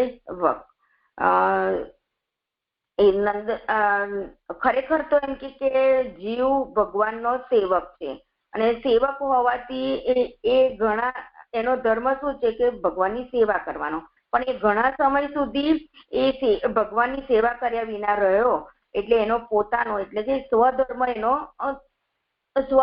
એનો ત્યાગ થયો છે. એ સ્વધર્મનો ત્યાગ થવાથી શું થાય છે તો એનામાં અધર્મ થાય છે. એ જે અધર્મનો દોષ છે એ ભગવાનના દર્શન થયા પછી જ્યારે એ ભગવાનને વંદન કરે છે ત્યારે એ અધર્મ રૂપી જે દોષ છે એ દોષ એનો નાશ પામે છે. એવી રીતે અહીંયા દર્શન ભક્તિને બતાવી, યત દર્શનમ કરી અને વંદન ભક્તિને બતાવી. એની પછી ભગવદીયના મુખથી જે ભગવાનના મહાત્મ્યનું શ્રવણ, તે શ્રવણ વસ્તુઓનું ખરું સ્વરૂપ જણાવનારું હોવાથી એમના અજ્ઞાનથી થયેલા મૂળભૂત પાપનો નાશ કરનારું છે. એટલે દર્શન થયા પછી એ શું કરે છે, દર્શન થયા પછી વંદન થયા, અને વંદનથી જે એના પાપો નાશ થયા તો પછી એ શું કરે છે જીવ તો કે જે ભગવદીયના મુખથી એ ભગવાનના મહાત્મ્યનું શ્રવણ કરે છે, અને એ શ્રવણ કરવાથી એ સર્વ વસ્તુ અને પદાર્થ જે છે એનું ખરું સ્વરૂપ એને જાણવામાં આવે છે, અને એ જાણવામાં આવવાથી એ જીવમાં જે અજ્ઞાન છે એ અજ્ઞાન દૂર થાય છે, અને એનાથી એના જે મૂળભૂત પાપનો નાશ થાય છે. એટલે કે પોતે ભગવાનનો સેવક છે, અને સેવક થી જેનો પ્રભુની સેવા નથી કરી એનો જે અપરાધ રૂપ દોષ છે એ દોષ એનો દૂર થાય છે. પછી મહાત્મ્ય જાણવામાં આવતા જે ક્ષણે ક્ષણે ભગવાનનું અર્હણમ એટલે કે પૂજન એટલે સત્કાર, તે ભગવાનની માયા રૂપ તેણે માયાએ કરેલ વ્યામોરૂપ પાપનો નાશ કરે છે, કારણ કે એ પૂજન પ્રપત્તિ રૂપ છે. ત્યાં 5 નંબરની ફૂટનોટ છે કે પ્રપત્તિ રૂપ એટલે વચલા વિનિયોગ રૂપ, એવું પુરુષોત્તમજી કહે છે. અને નાનુભાઈ કહી રહ્યા છે કે અહીં પ્રકાશ કરે પ્રતિપત્તિ રૂપ પાઠ લીધેલ જણાય છે. એટલે અહીં જે ભગવાનનું મહાત્મ્ય જણાયું એ મહાત્મ્ય જણાયા પછી જીવ શું કરશે તો કે જે ક્ષણે ક્ષણે ભગવાનનું પૂજન કરે છે, અને તે એમ કે તે એટલે કે પૂજન ભગવાનની માયા રૂપ એટલે માયાએ કરેલ વ્યામોરૂપ પાપનો નાશ કરનાર છે. એ પૂજનથી ભગવાનની જે વ્યામોરૂપ માયા છે એ માયાનો માયારૂપ પાપનો નાશ થાય છે, કારણ કે એ પૂજન પ્રપત્તિ રૂપ એટલે કે વચલા વિનિયોગ રૂપ હોવાથી એ પ્રપત્તિ રૂપ કહ્યું છે એને. પછી આગળ કહે છે કે અનન્યતા ન હોવાથી એને એવા પ્રકારનું કહેલું નથી. એવા પ્રકારમાં 6 નંબરની ફૂટનોટ છે કે એવા એટલે પ્રપત્તિ પ્રકારનું કહેલું નથી. એટલે એ જીવમાં અનન્યતા ન હોવાથી, એટલે કે એ જે પૂજન કરી રહ્યો છે એ પૂજનમાં એને એટલી અનન્યતા ન હોવાથી એ એવા પ્રકારનું એટલે કે પ્રપત્તિ પ્રકારનું એને કહેલું નથી. એટલે કે એ શરણાગતિ પ્રકારનું કહેલું નથી. તેથી ભક્તિ માર્ગમાં જેમણે પ્રવેશ કરેલ ન હોય તેવા બીજાઓ પણ એ પ્રકારે ભક્તિ કરે. તેથી એ જુદા જુદા પાપોનો નાશ કરનારી હોવાથી સર્વ પાપોનો નાશ એનું ફળ થાય છે. એટલે ભક્તિ માર્ગમાં જેમણે પ્રવેશ નથી કરેલ, એટલે કે અહીંયા જે બતાવ્યું જે પ્રેમ વિનાના ભક્તો નું ફળ અહીંયા, એટલે જે પ્રેમ વિના છે જેને અનન્ય ભક્તિ નથી, એટલે ભક્તિ માર્ગમાં જેનો પ્રવેશ નથી થયેલો એવા બીજા એટલે કે જ્ઞાન માર્ગી એ બીજાઓ પણ એ પ્રકારે જો ભક્તિ કરશે તો એ પૂજનથી એ જુદા જુદા પાપોનો નાશ થાય છે. એવું અહીંયા એનું ફળ છે, એ ભક્તિનું ફળ છે. તેથી ભગવાનની કીર્તિ તે સર્વ ભક્તિનું મૂળ હોવાથી ભગવાનની કીર્તિ ઘણી ઉત્તમ છે. એટલે અહીંયા જે મૂળમાં સુભદ્ર શ્રવસ્વે પદ છે એને અહીંયા સમજાવે છે કે ભગવાનની કીર્તિ કેવી છે તો સર્વ ભક્તિનું મૂળ હોવાથી એ ઘણી ઉત્તમ છે ભગવાનની કીર્તિ. પછી આગળ કહે છે કે સારું અને ખરાબ સરખા હોય, જે ખરાબનો નાશ કરે તે ઘણી ઉત્તમ થાય છે. એટલે સારું ને ખરાબ એટલે કે જીવમાં ઘણા સદગુણો હોય છે ને દુષ્ટ ગુણો પણ હોય છે. અને જે દુષ્ટ ગુણોનો નાશ કરી અને એને સારા બનાવે એ ઘણી ઉત્તમ કીર્તિ વાળા ભગવાનને નમન હો, એવું કંઈક કહી રહ્યા છે. પણ મને આ વચન એટલું સારું નથી સમજાતું. સારું અને ખરાબ સરખા હોય, જે ખરાબનો નાશ કરે તે ઘણી ઉત્તમ થાય છે, એ નથી એટલું મને સમજાતું. હવે આગળ કહે છે કે પહેલું શ્રવણ થાય એ તો એ સમયે શરીરની અંદર પ્રવેશ કરીને ડોળીને મહાભૂતોમાંથી દેહ વગેરેમાંથી પાપનો નાશ કરવાની શક્તિ વાળું ન હોવાથી એ પહેલા કહેલું નથી. એટલે અહીંયા નવધા ભક્તિમાં શ્રવણ ભક્તિને પહેલા કહી છે, પણ અહીંયા આ જે 6 પ્રકારની ભક્તિ કહી છે એમાં કીર્તન ભક્તિને પહેલા કહી છે. એટલે અહીંયા કહી રહ્યા છે કે શ્રવણ તો દેહ વગેરે માંથી પાપનો નાશ કરવાની શક્તિ વગરનું છે, એટલે એને અહીંયા પહેલા કહેલું નથી. કીર્તન તો એવું એટલે કે એવી શક્તિ વાળું હોવાથી પહેલા કહેલું છે. એટલે કીર્તન ભક્તિ અહીંથી છે ને યત કીર્તન અમને પહેલા કહ્યું તો કે જે કીર્તન ભક્તિ તો દેહ વગેરે માંથી પાપનો નાશ કરવાની શક્તિ વાળું હોવાથી તેને અહીંયા પહેલા કહેલું છે, એવો ભેદ છે. એટલે શ્રવણ પહેલા નહીં કહીને કીર્તન પહેલા કેમ કહ્યું એનો અહીંયા ભેદ સમજાવ્યો. જે અહીંયા શ્લોક સંપન્ન થયો.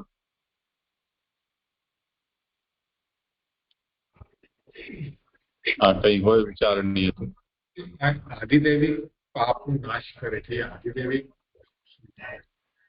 આમાં એમને ખુલાસો કર્યો છે, શાયદ તો પુરુષોત્તમજીએ કર્યો છે કે કઈક આદિદેવી પાપનો મતલબ દેવતાઓ દ્વારા જે પ્રતિબંધ થાય છે, ઇન્દ્રિયના અધિષ્ઠાતા દેવતાઓ દ્વારા એ. અને જે દેવોની દ્રષ્ટિમાં દોષ છે એ જે કહ્યું જે દેવની દ્રષ્ટિમાં દોષ છે તમે કયા પાપો તો એ કયા પાપો એ વચનમાં જે કહ્યું ને એ દેવોની દૃષ્ટિમાં દોષ એ જ એટલે જે તે ઇન્દ્રિયના અધિષ્ઠાતા દેવનો પ્રસન્ન ન હો એ અર્થમાં.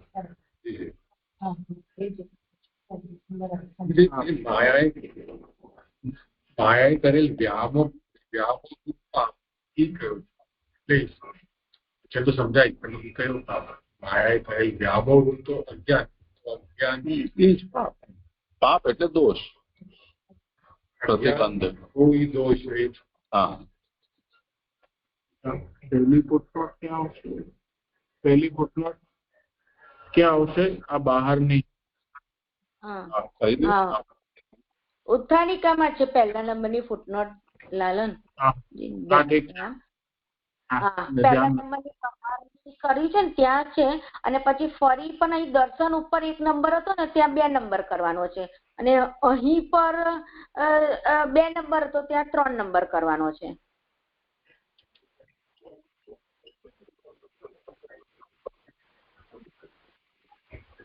અને હા જે અહીંયા મને આ નથી સમજાયું કે અહીંયા કીધું ને કે એ વંદન આપણે અહીંયા આધ્યાત્મિક પાપ કીધા અને અધિદૈવિક પાપ કીધા. તો અધિભૌતિક પાપ અહીંયા પહેલા આવશે ને કે પાપના નાશનો દોષ. અહીંયા કીર્તન એ પોતાના અને બીજાના સર્વ પાપનો નાશ કરનારું હોવાથી શ્રવણ કરતા પણ એને ઉદાર જણાવવા પહેલું કહેલું છે. એ ત્યાં આગળ આવશે અધિભૌતિક પાપ દોષ.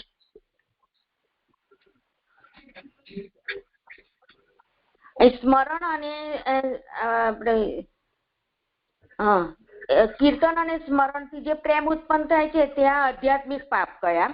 અને આ દેવોની દ્રષ્ટિથી અહીંયા જે કયા ત્યાં આગળ અધિદૈવિક પાપ કયા. તો અધિભૌતિક પાપ ક્યાં આવશે?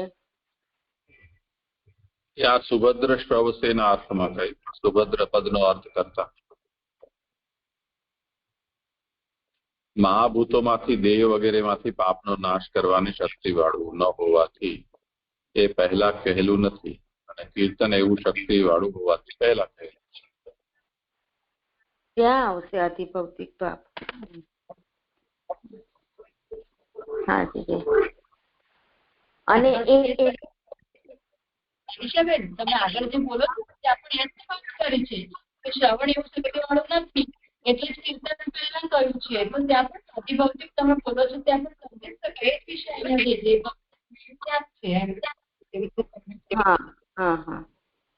હા એટલે મેં કીધું ત્યાં પણ આવી શકે ને અહીંયા પણ આવી શકે એમ મને એવું લાગે છે. કારણ કે એ તો ત્યાં આ જ વિષય ત્યાં કહી રહ્યા છે. અહીંયા પણ આ વિષયનો અહીંયા ભેદ પાડ્યો છે. હા શ્રવણ શક્તિ વાળું નથી એટલે કીર્તન પહેલા કહ્યું છે. કારણ કે યદ કીર્તન એમથી શરૂઆત કેમ કરી તો એનું કારણ બતાવે છે કે કીર્તન શરૂઆત કેમ કરી. અને જો અહીંયા કીધું કે ભગવાનની કીર્તિ ઘણી ઉત્તમ છે. પછી કીધું કે સારું અને ખરાબ સરખા હોય. જે ખરાબનો નાશ કરે તે ઘણી ઉત્તમ થાય. એ મને વચન નથી સમજાતું. એટલે આ લોક સંબંધી સારું હોય ચાહે ખરાબ હોય બંને ખરાબ જ છે એમ સમજવા.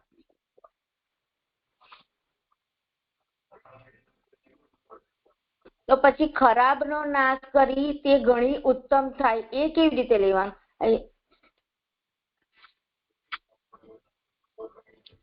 એટલે સારું હોય એ પણ ખરાબ જ છે અને ખરાબ તો ખરાબ છે જ.